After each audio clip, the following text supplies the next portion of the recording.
On this episode of the Fourth and Future podcast, I'm joined by a coach who's built his name on energy, intensity, and relentless passion for developing players at the highest level. From coordinating dominant defenses in the SEC at programs like the University of Florida, go Gators, and Mississippi State, to leading his own programs as the head coach at the Temple University in Philadelphia and Georgia Tech. He has seen the game from every angle. Known as the Minister of Mayhem, his defensive mindset, recruiting approach, and player development philosophy have helped produce NFL talent and build winning cultures. Let's welcome Coach Geoff Collins to the Fourth and Future podcast. Coach, thanks for coming on, man. Absolutely. Appreciate you having me on, man. Anything for a Temple grad. Yeah, we talked. I mean, I don't think you knew that. Graduated from Temple. Yeah. Knew you were the coach there, and go Owls, man. Cherry and the white, baby. Great place, man. One of my favorite videos that I have on my phone. We beat Cincinnati in the link. They were ranked 16th in the country. It's the first ranked win since 1938. It was a great day. And get back home, and my wife took a video of who is then 1 year old daughter, singing the fight song. She was about one and a half, and she was singing T for Temple U, fight, fight, fight for the cherry and the white. It's one of my favorite videos ever. And let's get right into it because I'm a Temple guy. You were Yep. there. What was your time like at Temple, man? Because Temple, we get little disrespected when it comes to football, but Al Golden was there, Matt Rule was Yep. there, and people may not know this. You were the winningest coach at Temple University in your first 2 years there, right? Yep. First two seasons. Tell me Yep. about the time there. Absolutely love it. Everything about it was special. I went through the entire journey. Matt Rule is arguably my best friend in the world. We were together at Western Carolina for 4 years. We were together at Albright College back in the day. Oh, I was the defense coordinator. He was my linebackers coach. Then I'm the defense coordinator at Western Carolina. He's my linebackers coach. And Al Golden gets the head job. I had taken the director of player personnel job at Georgia Tech in that window, and Matt wanted to go back home to Philadelphia, played at Penn State, yep. and so I just encouraged him to go crash the party and break into Edberg Olson Hall right on 10th and Diamond and go sit in Al Golden's office until he would meet with him. Matt Wow. did it. Matt and Julie, they did it. Matt got in there. Matt got the job. So the entire time Matt was there with Golden, we would talk once a week, 4 times a week, whatever. So I got to learn and see firsthand how they were building the program. Then Matt gets the head coaching job there, and he and I talk all the time, and I share stories from the places that I've been, hopefully to help him. I'm hearing the stories about Temple Tough and single digits and all of these things. And for me to get my first head coaching job at a place that I intimately knew uh, and really thought the world of and knew how it was structured, how it was built, knew it aligned with everything that I believe in college football and the game and life. It was just such a magical experience. And then obviously we had a ton of success, a bunch of great wins, and but just the culture at that place, the people that don't know are missing out because it's hidden in North Philadelphia, tough, hard nosed, gritty, chip on your shoulder, which is kind of how I built my career. And I get to step into a place that is just, it was me. And I absolutely loved it. We lived 10 miles from the facility in Chestnut Hill. And just, we could do episode after episode of me talking about the virtues and all the wonderful things that are Temple University, and excited about Casey Keeler, the direction that he's got the program going right now. But some of my favorite players, favorite memories are right there in the link on 10th and Diamond on Broad Street. I Yep. could go on and on, man. Yeah, it was a great time when I was there. Obviously, the football program wasn't what it was, but Al Golden had just taken over. And I tell you what, he turned that program around. People Yep. started knowing who Temple football was. You're 100% right. In the middle of North Philadelphia, Yep. gritty people. We're Philly fans. I'm a Philly fan deep down here, Eagles, all that. And we are just passionate about the game, passionate about Yep. football, hard nosed, blue collar, all the stuff you're mentioning. Awesome, coach. That now that's And so when I was a little kid, and I even mentioned this briefly in my intro press conference, my mom worked at the Omni when I was a little kid. The Omni in Georgia, which is where the Hawks play, where the Atlanta Flames played. And for whatever reason, my dad was a huge Philadelphia Flyers fan. Well, so then I became a huge Philadelphia yes, Flyers fan, sir. and the Broad Street Bullies and all of those things. And I still distinctly remember 5-year-old kid going to a Flames Flyers game, rocking my Bobby Clark jersey with a Philadelphia Flyers pennant. We used to carry those things on a stick and walking through the Omni in the arena, the concourse, and people in Atlanta booing me or whatever. But I fell in love with it from then. And so we're talking about that grittiness, that work ethic, Yep. right? That's something that seems like it's part of you, right? And you see kids these days, and they're hard workers. I'm not taking anything away from the kids out there going to the next level, but some kids just think it's about, oh, I make a quick Instagram video and I show that I worked out for a couple minutes, or I ran a Sure. 40 and I did this. Tell me about what it takes. What does it take to get from that high school level to that college level? Yeah, and at first there's got to be a level of talent, size, speed, athletic ability, all those kind of things to, that sets your floor, right? And then your ceiling is how can you create your work ethic, film study, being a great teammate, being a contributor in the program, and just finding every single way to maximize your talents and maximize your abilities and figuring that out. And one of the biggest things you got to figure out is what do you want out of this life? What are your goals? What are your hopes? What are your dreams? And then find ways to align how you work, how you carry yourself with whatever those dreams are. Because a lot of people miss that step. Right. They just are naturally talented and just go wherever the wind blows instead of having a solid direction and vision of what they want to do with their life, with their football career, whatever the case may be. But setting a vision, setting a direction, and then finding every single resource available so you can maximize all of your God-given talents. And then just doing that over and over and over and have a process and get it done. Do you think it's harder now or easier now for kids to get high school kids, let's say, not Yep. college kids, high school kids to get recognized and seen and out there?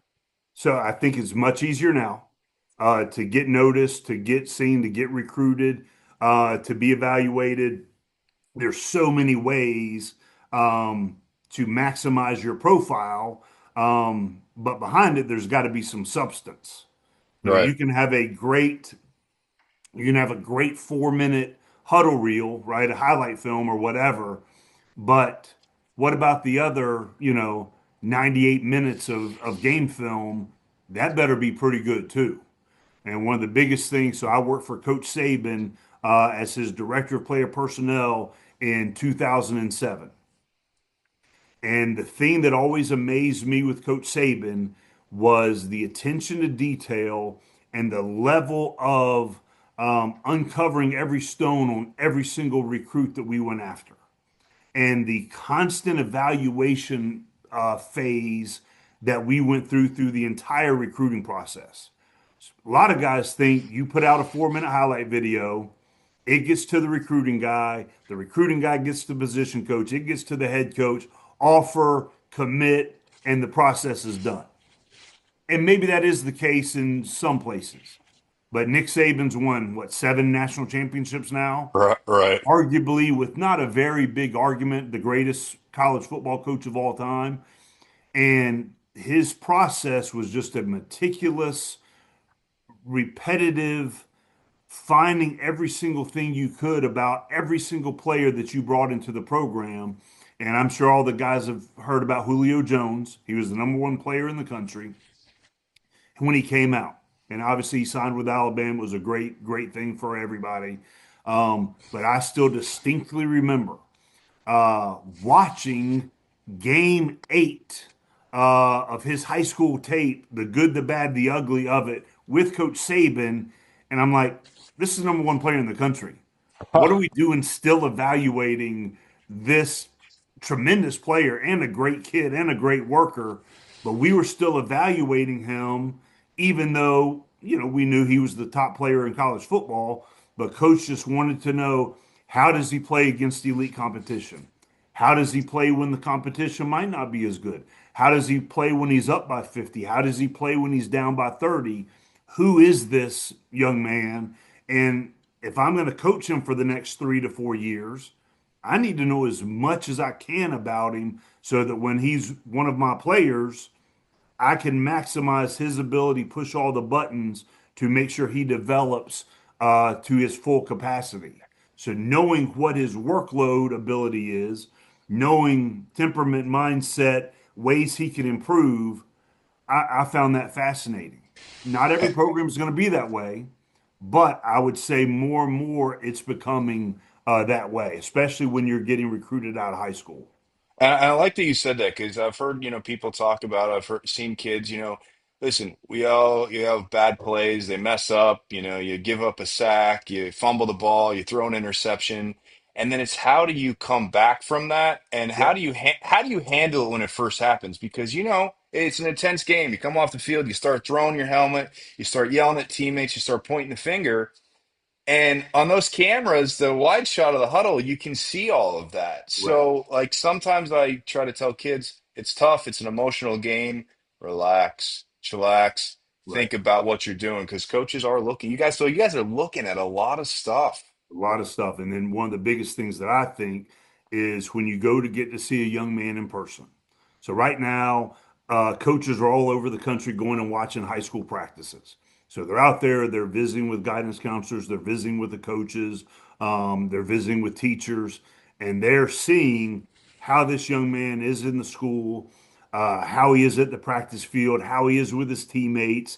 If you get to see a room session, how does he work? How does he interact? All those kind of things. And I think those moments are invaluable. And the same thing during the season when we can go and watch, guys play their high school games. Those are the things that I always looked for. And when I was a head coach, made sure my assistants were dialed into that is how do they respond in every situation, good, bad, ugly, on the sidelines, interacting in the fan with the crowd, their parents, whatever the case may be, because I want a full resume on him. And I know you and I talked about, some of my favorite recruiting stories or some of the guys that might have made it that, people might not have predicted that they would make it. And I've got story after story about those young men, Chris Jones, Darius Slay, household names. But one of my favorites is Blake Bortles. Mm, So Blake Bortles from Oviedo, yeah. Florida. When he was coming out of high school, he played quarterback at Oviedo High School, but he was getting recruited, especially at the Division I level, as a tight end. Maybe give him a shot at the quarterback, but he was getting at the highest levels, getting projected as a tight end. But he wanted to play quarterback. Well, I was the recruiting coordinator, and I had Oviedo High School as my school that I would go to Hmm. and evaluate and get to know the guys. And there was just something special about Blake Bortles. And I still remember going through the spring and going to the school, and you would walk down the hall, and this was the bump period where I couldn't really have contact, but I could walk by and see and observe.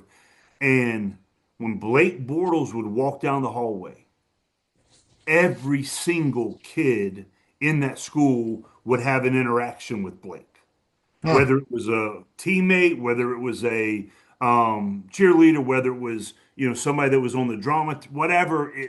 He had a relationship with almost every single kid in that school, and Right. there was good vibes, and there was just something special when you go out to practice and he's running the show and he's leading his guys.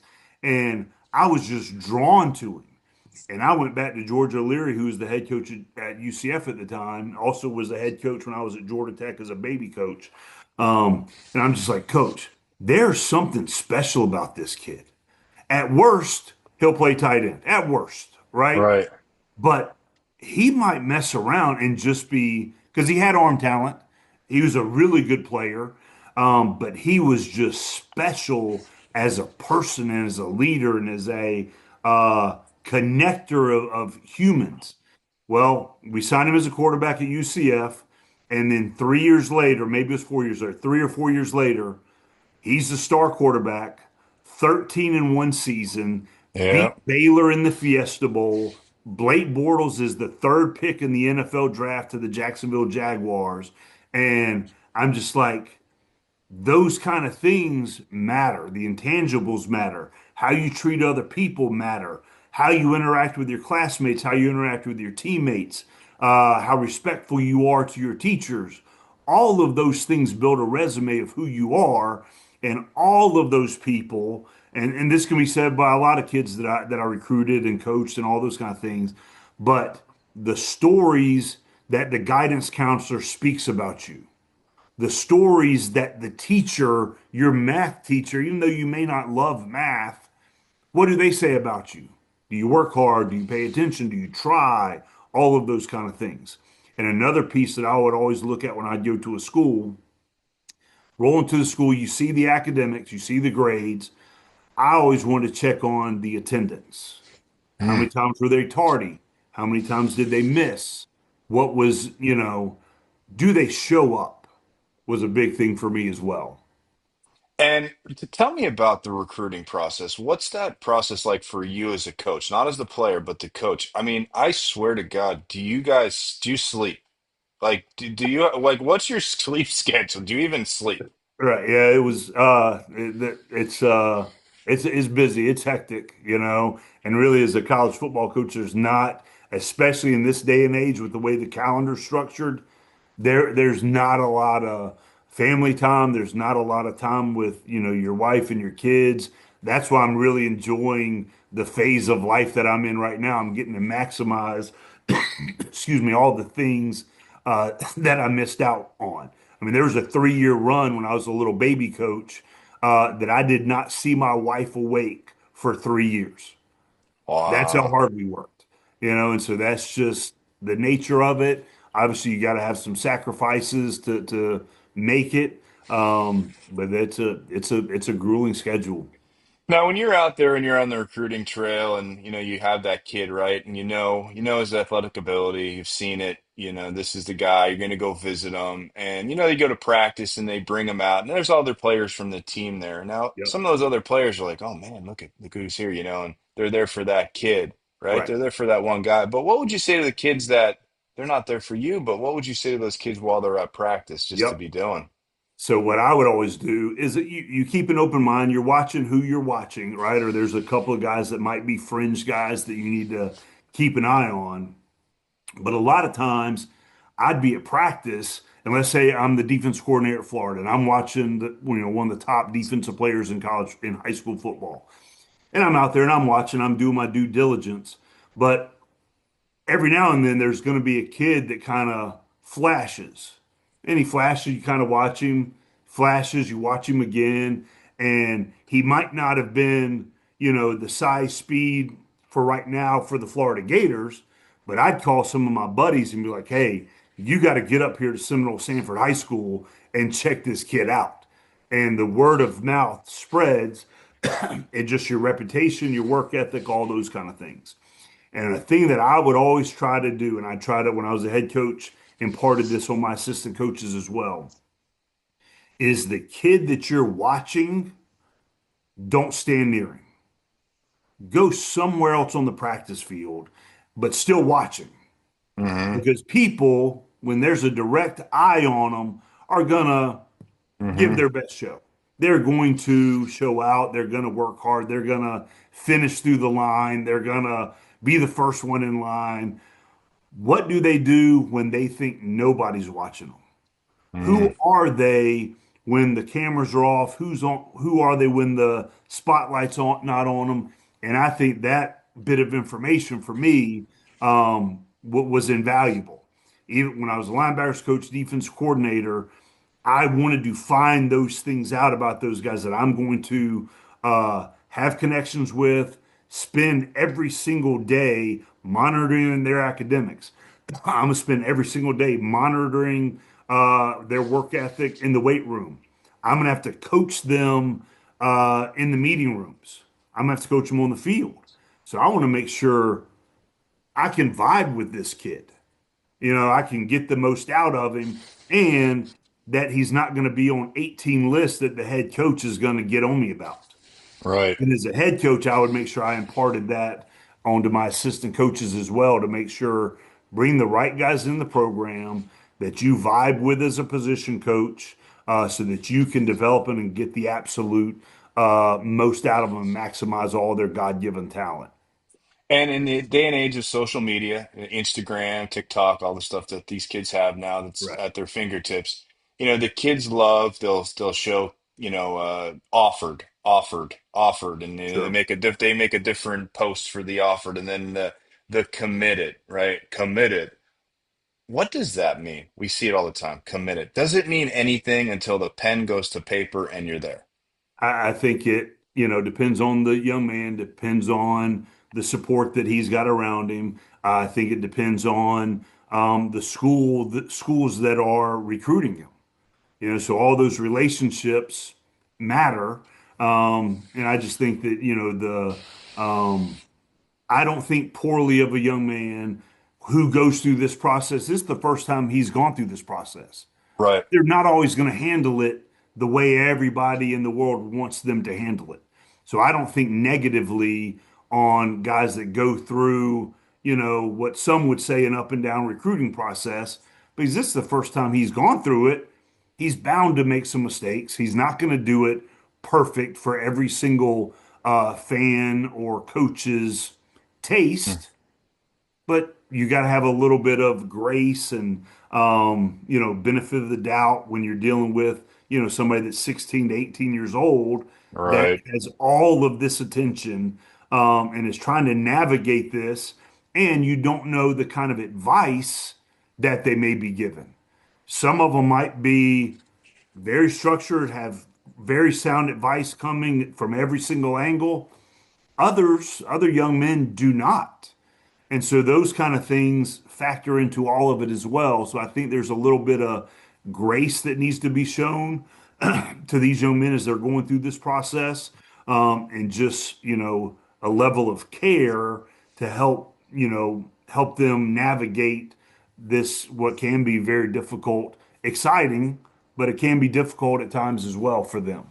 And I always say, I think these ages that from 16 maybe through 23 are probably some of the toughest time periods mentally for a young man Sure. because not only are they growing into their bodies, not only are they a son, a brother, a teammate, a student, they have so much on their plates and working out and becoming the best that they can be, and then going through the process of recruiting. There's a lot of mental toll it must take on these kids. Yep. And one thing I want to say is, I just wonder, do you think that there should be more resources for kids at this level when it comes to mental health? Absolutely. I mean, I think that's a huge deal, and these young men have to be given trusted adults, and trusted adults need to make sure they're guiding, and helping these young men through all of these processes, right? Because there's going to be, and the higher the level of the recruitment, the higher level of attention, there's going to be more people coming at them, for whatever result they want to get out of it. And how do you find people that you can trust, that you can lean on, that really want to help you and really want to be in your corner, right? Right. I mean, when I was a baby coach, I had my wife, right? I had my immediate family that were all in on Geoff Collins. Then as I rise through the ranks and I'm an SEC defense coordinator, I'm a Division I head coach, I've got friends coming from everywhere. Well, the people that were there for me when I was the defense coordinator at Albright College making 24,000 a year and struggling to find my way, and then now I'm the head coach of a Division I program, make sure that you're still listening to the people that if you didn't have anything are rocking with you, they're right there in your corner. And my wife to this day, we've been married 30 years now. I know she's going to tell me the truth. It's not always what I want to hear, right? I mean, I like to have a little sugar, talked, and I like to, people say nice things, but she's going to tell me the truth. What's And the some more ways that people, what's huh? some ways what's some ways that she's helped you throughout this time period? Give me I some mean, like just, give me the hard truth that she said to you, Jeff. Come on, man. yep. There's so many times I can't even think of a specific one because there were so many. But we've moved. I think it's 13 different schools, but we've moved like 17 different times. Oh wow. And this is the first. So we just moved to a great new house, and I had to go through it because I'm here. I had to go through the process. This process sucks. All right, the moving process is awful, but she's done it for us at 13 different places and 17 different moves, and it's just the level of respect and love and for her, and still her willingness to make sure when she sees me doing some, can I say bullshit on this show? When Yeah. she sees me doing some bullshit, she's gonna let me know. Where some other people might be like, oh, that's just Jeff. He's just doing whatever.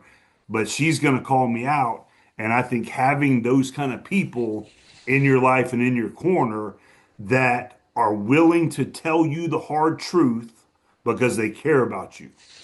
And Right. those people throughout the process, whether you're an up and coming coach, whether you're a recruit, or you're a college football player, who out there is really looking out for your best interest and will tell you the hard truth and shape you in a direction to make you think about your decisions, your actions, all those kind of things.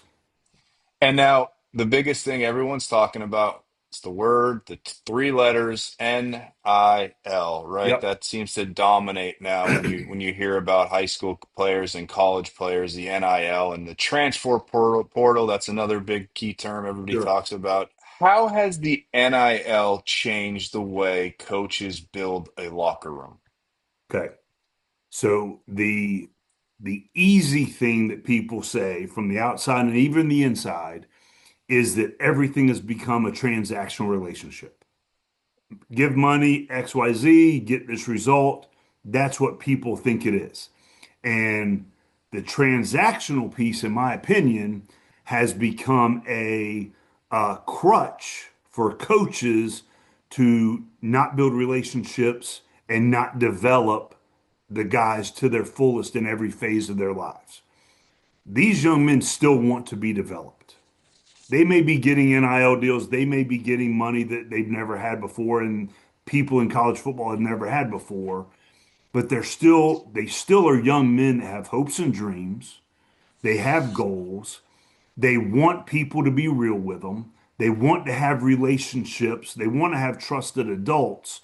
And I think a lot of the adults in the room see this money coming in and going to these players and take it as a cop out. They're good. I don't need to do all these other things. I think it's the complete opposite. I think coaches' relationships, level of care, counseling, all of those things need to be even ramped up even more because there's so many people coming from so many angles because they have money Hmm. that who do they trust? Well, if you're a college football coach, you need to be the adult in the room and remember why you got into this game. And it is to help young men develop, help them be successful, reach their hopes and their dreams, and pour into the relationship piece and pour into the development piece. And I think it would be a game changer for the coach himself and for these young men that have so many different options now. And so I think that the misnomer about the transactional thing is just an easy way to get out of doing the hard work of being a coach and a mentor and a developer. And I I would like to like see that kind of narrative change because the role that I was in last year as the senior defensive assistant at South Carolina was amazing. I was able to mentor coaches. I was able to mentor players, and I got to have great relationships with those guys, especially the ones on defense, from that lens of how can I help? How can they find somebody that's a trusted adult that they can share things with and help them maximize all of their potential?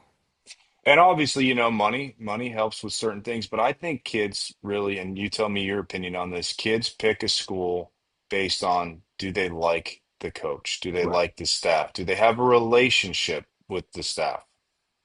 100%. And I think that's the case in college coaching as well as all these coaches move up the ranks and make decisions to make moves based on financial situations or make moves best based on family, whatever the case may be. Make sure you're making those decisions for long range goals and development and not just a short term money grab.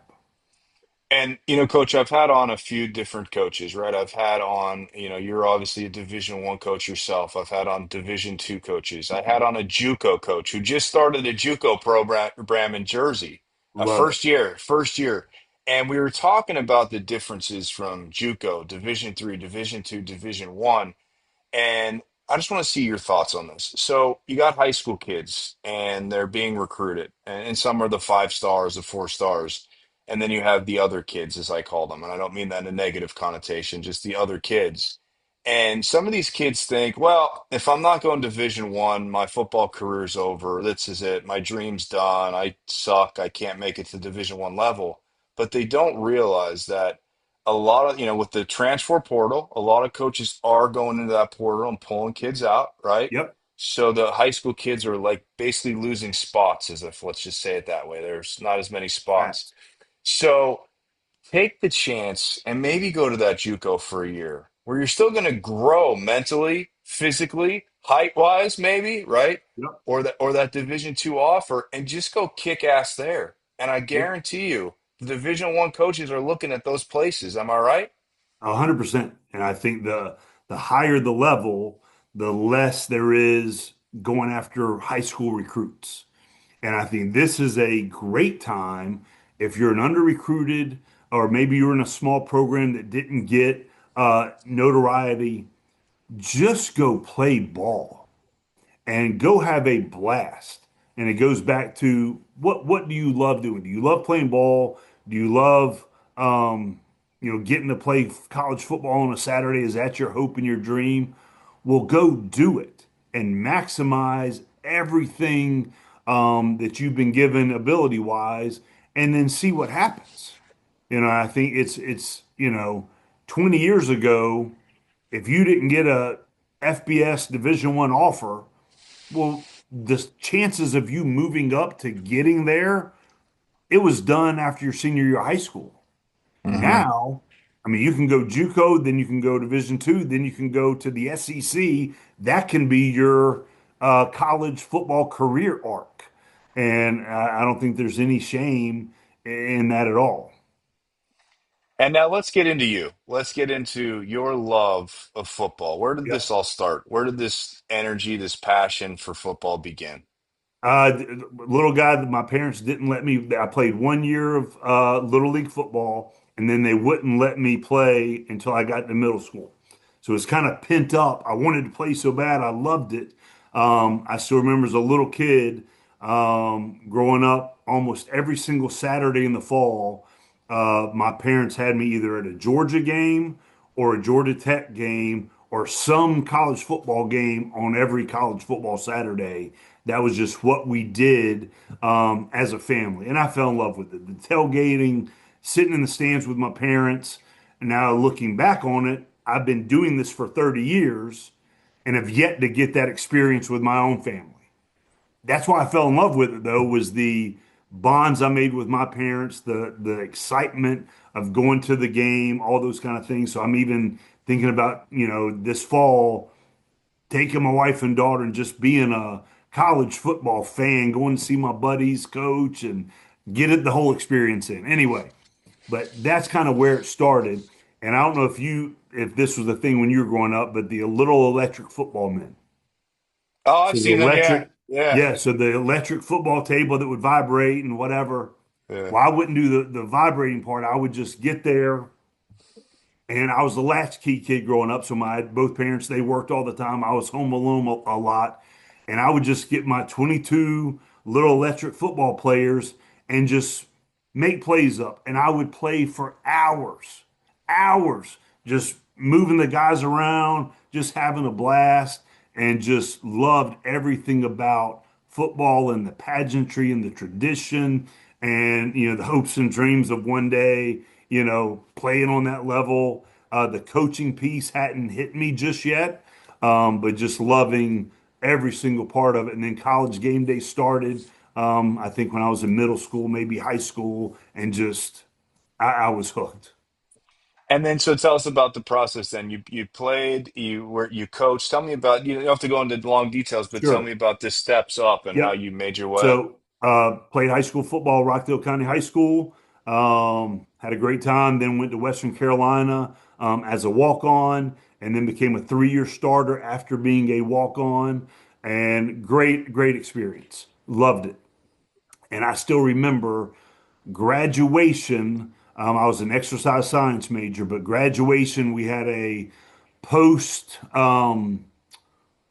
graduation reception for the football coaches and the players and all those kind of things.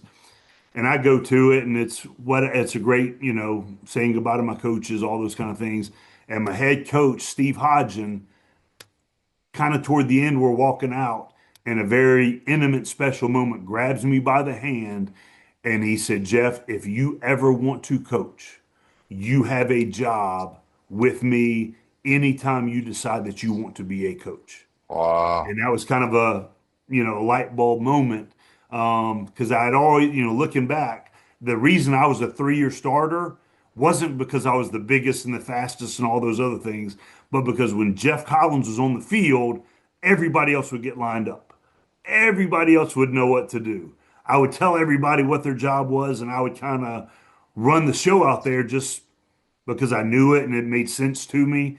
And that translated into me being a coach. And I wasn't shy to, voice my opinion, as a player. And then that's kind of continued, Yeah. me being a coach as well.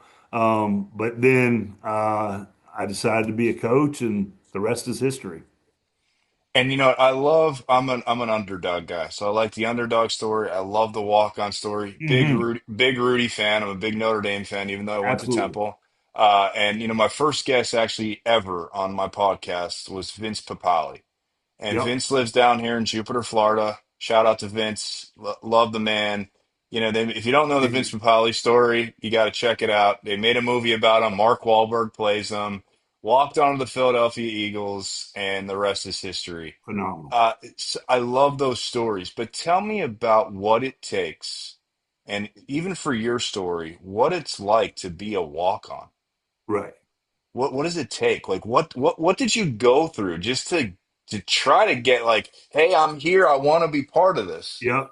So my senior year of high school, I guess junior as well, is I was recruited. It's different nowadays than it was back then because there wasn't the internet, there wasn't computers. That probably blows people's mind. Anyway, so you didn't have the wealth of knowledge that we do now. So it's just what coaches were telling you. So every week I would get calls from Georgia, Georgia Tech, Clemson, Indiana, all these kind of things, right? And you're the sixth safety on the board. If we don't get 1 through 5, you've got a spot. And this happens with a lot of places. So I waited. I think I'm going to one of these Division 1 programs. I didn't know any better. And then I'm stuck with nothing. Like I didn't have a fallback plan. I didn't have, Uh, I didn't entertain FCS offers.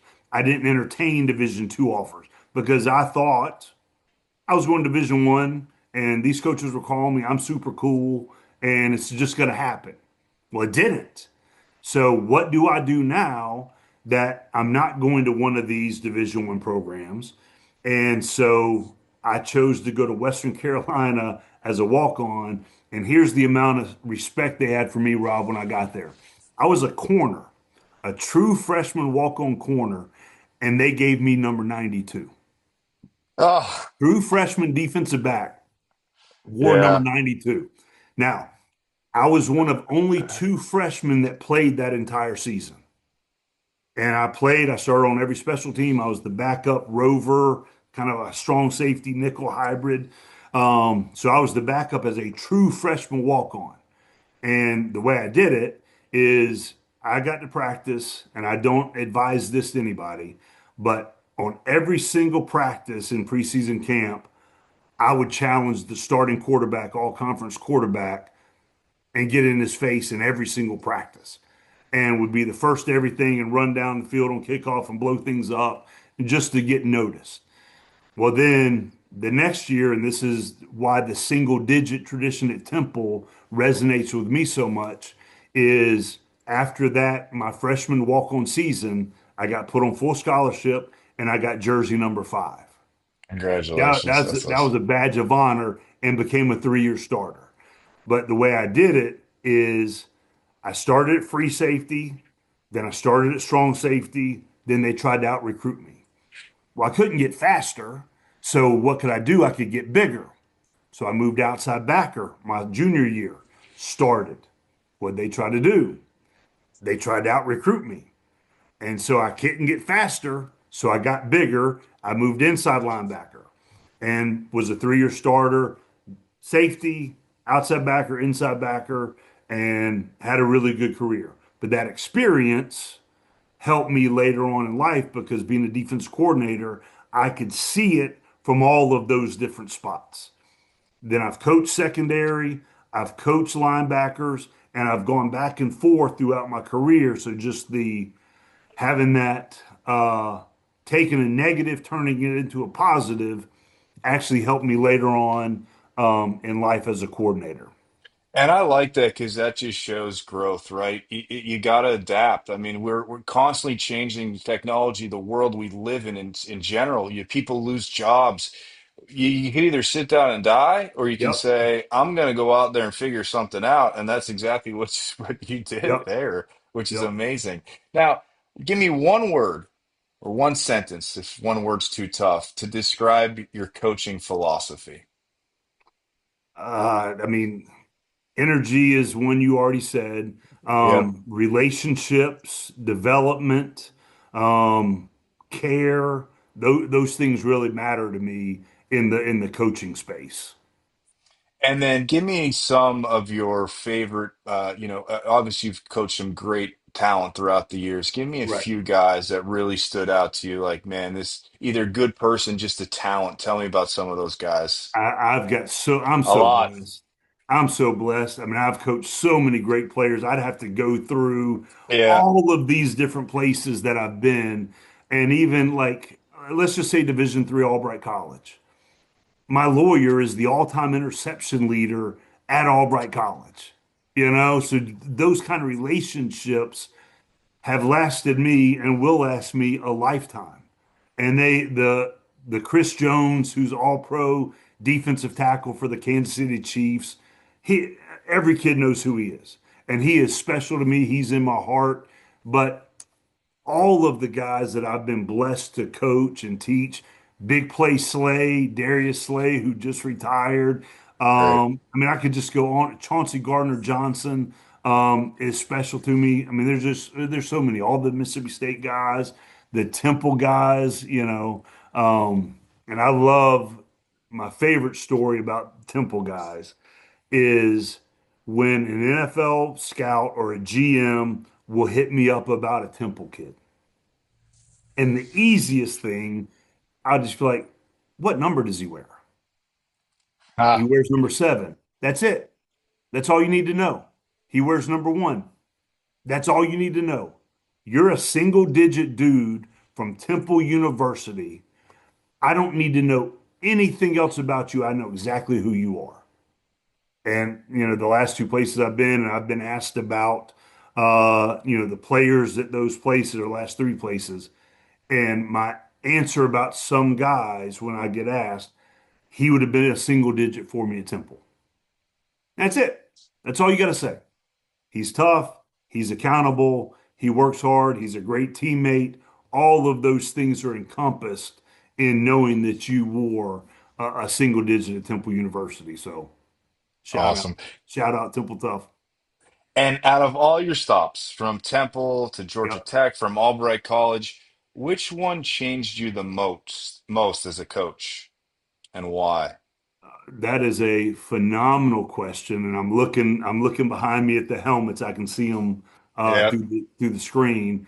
Um, I'd say the biggest growth that I had was the year that I was with Coach Saban in Alabama, and I was blessed in the role that I was in.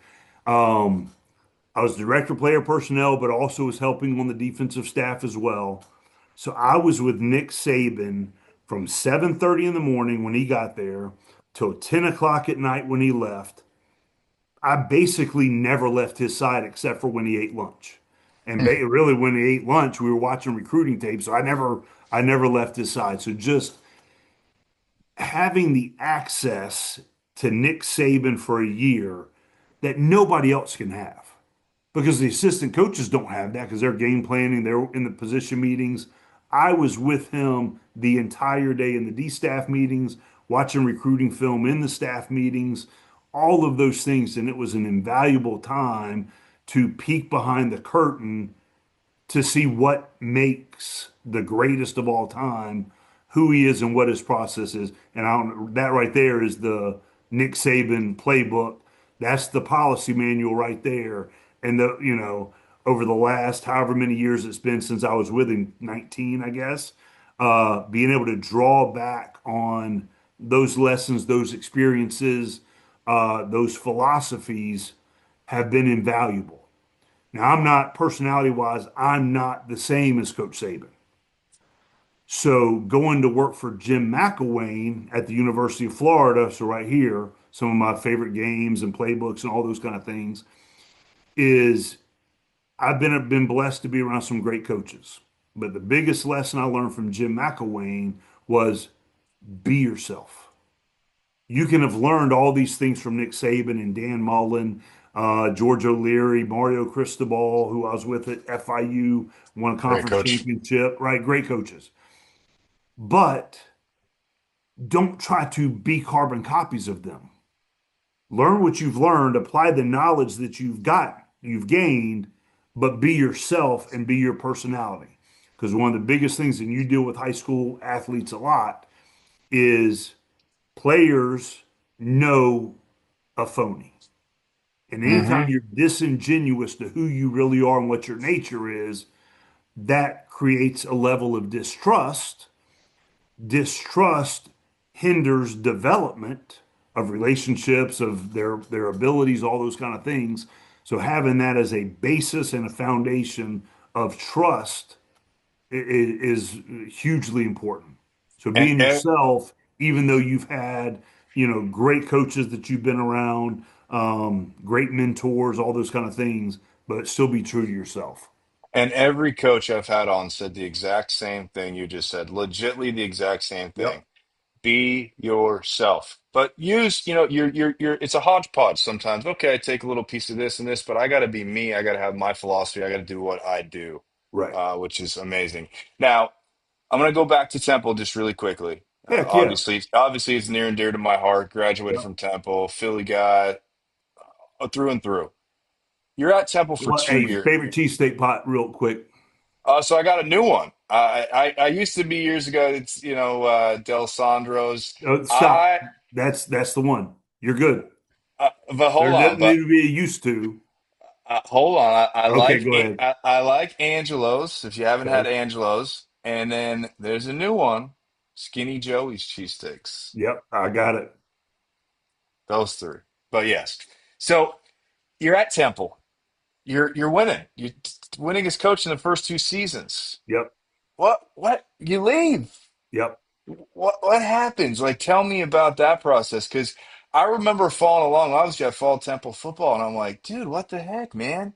Yep. And off to Georgia Tech. So tell me about that process there and what it was like, I guess. Yeah, it was tough. And, you set goals when you're a young coach. You set goals when you're in high school. And growing up in Atlanta as a young kid and being in Athens on Saturdays and downtown Atlanta, Bobby Dodd on Saturdays, that's kind of what you're ingrained in. And I still remember early in my coaching career, one of my goals, what was to be the head coach there. And so you go through the process in your career, and always there's something that kind of, I love Atlanta. I'm from there, born and raised, all of those kind of things. And I coached at Georgia Tech twice, and we had won and had success, and there was a blueprint, all those kind of things. But I get to Temple and I fall in love, right? I had never been as uniquely myself in the coaching space as I was on 10th and Diamond at Temple University. I'm gonna try not to get emotional because I haven't talked about this a lot in the last 7 years. Um, but just something, who I was. My daughter was 1 to 2 years old. She took her first steps in our home. She'd sing the Cherry and the White Fight song. She said her first words while we were at Temple. My wife was super happy because her family's from up there. And we had a great roster and a great culture. And we knew everybody was coming back. Like we were loaded, right? And in my heart of hearts, I did not want to leave. And I still remember there's going to be, I'll layer this in later on. I don't know if I'm ready to share all of it right now. Um, but just the hardest decision and biggest regret of my life was leaving Temple. Now, I'm not saying my biggest regret was taking the job and going through what we went Mhm. through and the relationships that I made and the people I got to meet and the players I got to coach. I don't regret a single player that I coached and getting to know them. I don't regret that one bit at Georgia Tech. I loved it. But the actual leaving a place that it was rolling, and the culture, the players, the buy-in, the support. Pat Kraft, Dr. Pat Kraft was the athletic director. He's now the athletic director at Penn State. He and I were super close. The alignment philosophically from top to bottom was there and it was in place. But sometimes you get offered things that Mhm. are just financially and length of the contract, because most contracts are 4 to 5 years, and I got a 7 year contract to go there. So financial stability, all those kind of things played a factor. But I probably think about it too much. But it was a very tough decision, and a lot of heartfelt, deep feelings come up whenever I think about the specialness of that place and making that decision. Um, you know, What to move was the on har- from a place that I loved. was the hardest part, I guess, of that is, you have your team. You've been with these kids now, some for 2 years, Yep. obviously. Did was it a conversation in the locker room or somewhere? And how's that part like when you leave? Because obviously these are people that become part of your family. What's that Right. process like as a coach? Yeah, it was so hard. And again, I don't know that I'm ready to share all of it. That's fine. But it was so hard. One of the hardest moments um, was I wanted to do it face to face. And, a lot of people, they'll send a text or they'll send an email or they'll just leave. Well, I had the ability to go into the building. So I went into the building. I'd accepted the job. I went into the building and I wanted to see, I didn't want to have a team meeting and walk in, tell them I loved them, and then walk out and there's, 100 guys sitting there, you know, like what the heck? and it wouldn't be intimate. So what I tried to do was it was in bowl prep. We had gotten a bid to the Liberty Bowl. We won 7 of the last 8 games of the season. I mean, we had a great run. So I wanted to go individually to each position meeting room where it was smaller groups. I could look every single young man eye to eye, and it was the hardest morning of my life because I knew I was having to say goodbye to a group of men that I loved, that were building and had built something it was the winningest class in Temple University history. And I was having to say goodbye, and that was, uh, I appreciate you bringing it up and getting me all emotional this morning, but it was a tough, a tough time saying goodbye to those guys because I genuinely loved them, genuinely loved that place, and still do. And you know what, Coach, though, I will say one thing. I know you got emotional about it, but it's part of life, right? And if we don't have those experiences, and it's growth too, and you learn lessons. I always say you can learn from things, and I'm sure you learned a whole ton of that process and moving on to Yep. Georgia Tech, and that's life, man. But Yep. appreciate your time at Temple, man. The 2 years Yeah. that you were there, I and love it. And now there, just have you seen that thing that's trending on uh, Instagram right now with the stories, Saturdays at noon, and the oh guys are yes, posting it, right? yes, And yes. then college, so there's another one that just started trending, and it's just like, so I'll go through the stories, and all my former players are on there.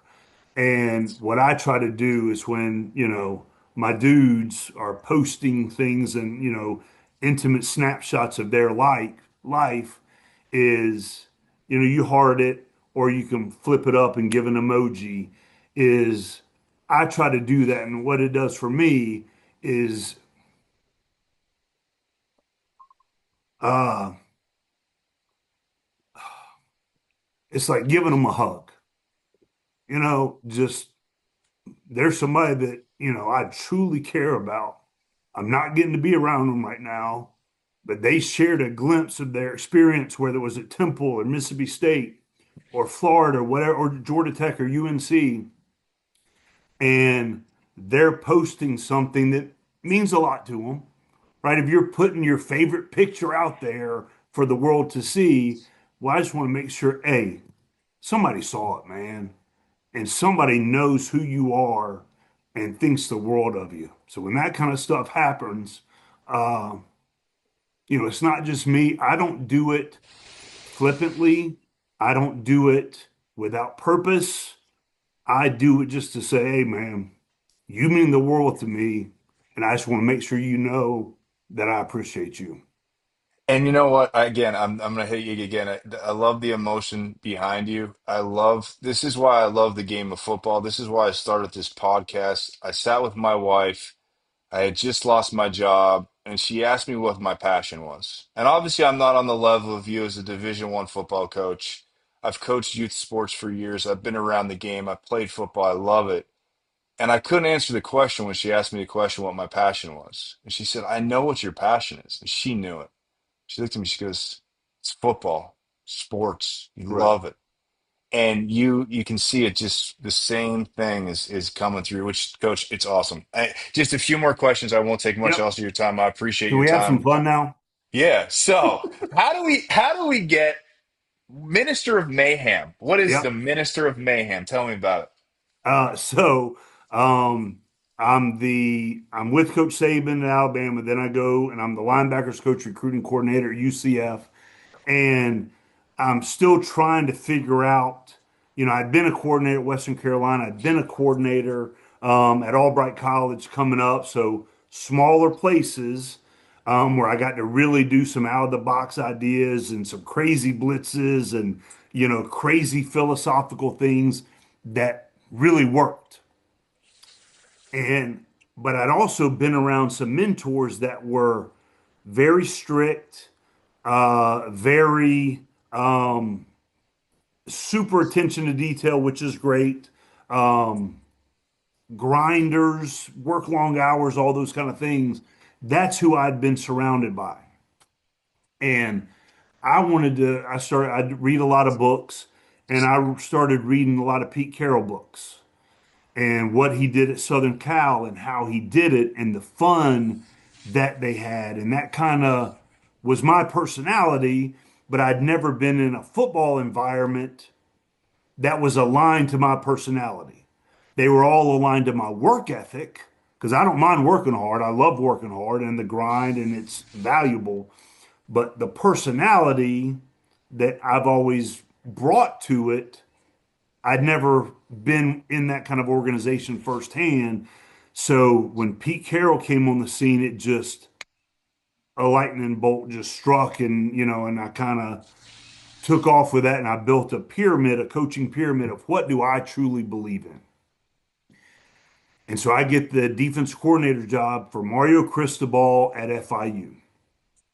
And they had been really bad on defense. I think they were 119 out of 120 in the country on defense. And I'm leaving UCF, and we're a really good program.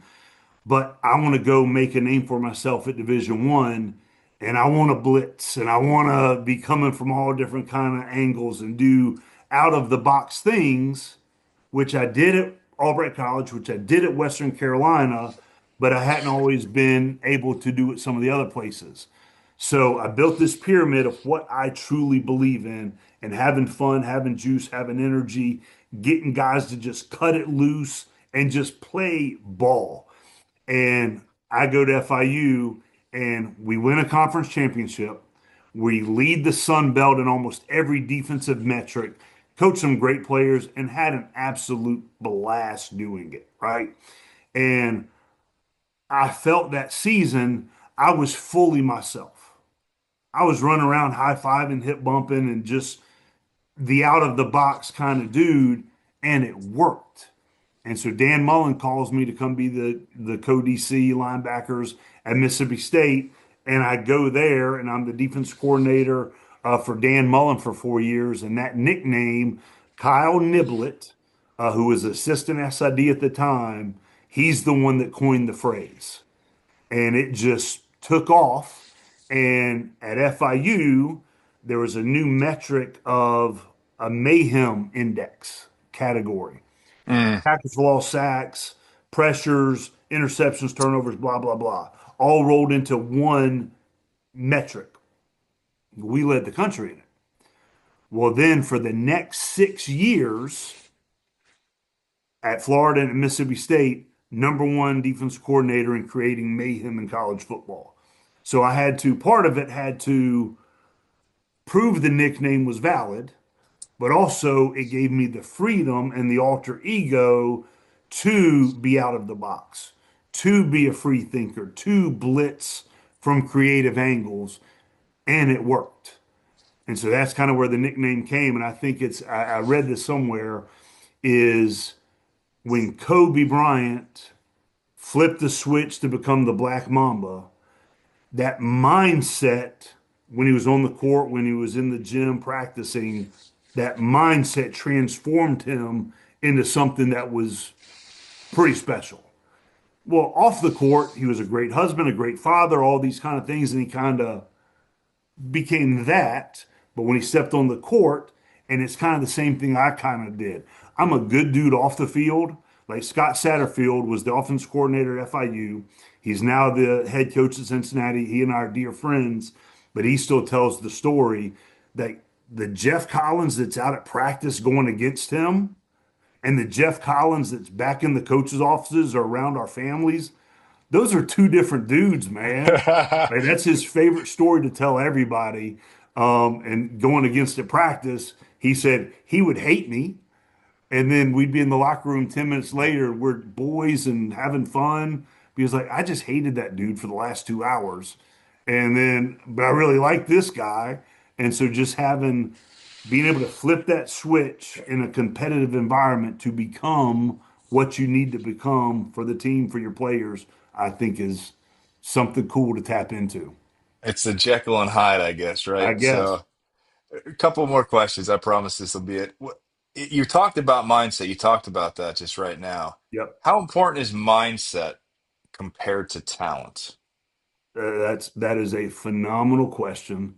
Um, and I think especially playing defense, or really playing anything. I don't, I probably shouldn't have made that little disclaimer, is how you think, how you process information, how you process the highs and lows of whatever just happened to you on the field, in training, in your career choices, means everything. How you bounce back, how you attack the day, how you attack the workout, how you attack the game, what your mindset is for all of those endeavors determines the outcome. Because how you think creates how you feel creates what you process, and it affects the result.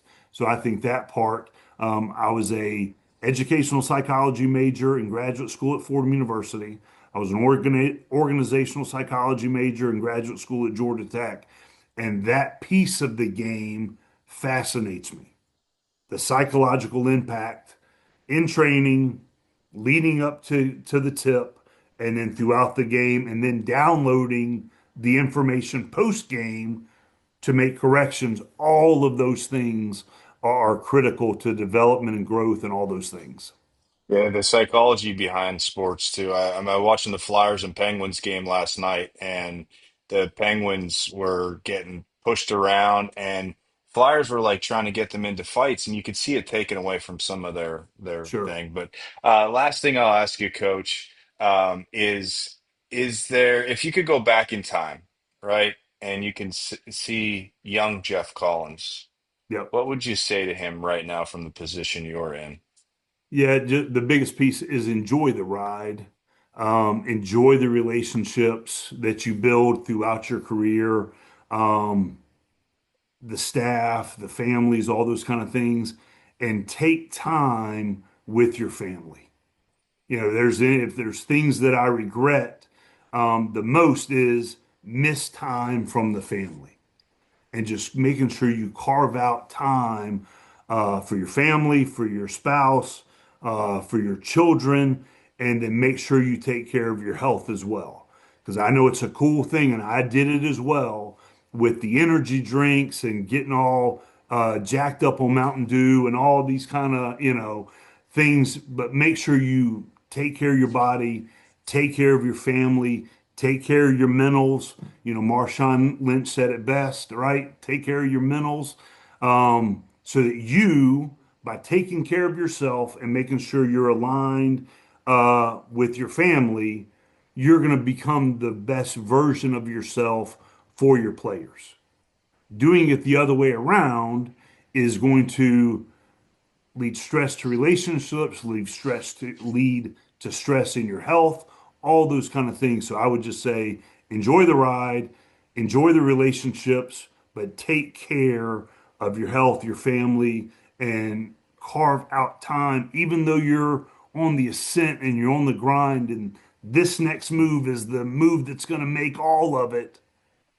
Take time with your family and take time with the people that have been with you from the jump, because they're hopefully going to be there when all the lights are off and all the fans are gone and all the social media likes and hits and they're all gone away. Who's sitting in the living room binge watching whatever show y'all like? Who's that going to be? Right? What are the stories that your kids are going to tell about you growing up in your household? Were you there? Were you not there? Did you provide whatever the things that they needed? What are the stories that they're going to tell about you, along with what your players are going to say about you 10, 20 years down the road? That's important. But what are your kids going to tell their kids about the father that you were raising them? Well, listen, man, I appreciate your time. You and Coach Mulrooney, man, Dan Mulrooney, shout out, Brown University defense coordinator. You guys got this energy. I love it. I bounce off of it. I hope there's more coaches out there like you with this passion for the game, which there are. There's a lot out there, and I just appreciate your time, Coach. Yep. I thank you for it, and that's been another edition of the Fourth and Future podcast. Thank you, Coach Geoff Collins.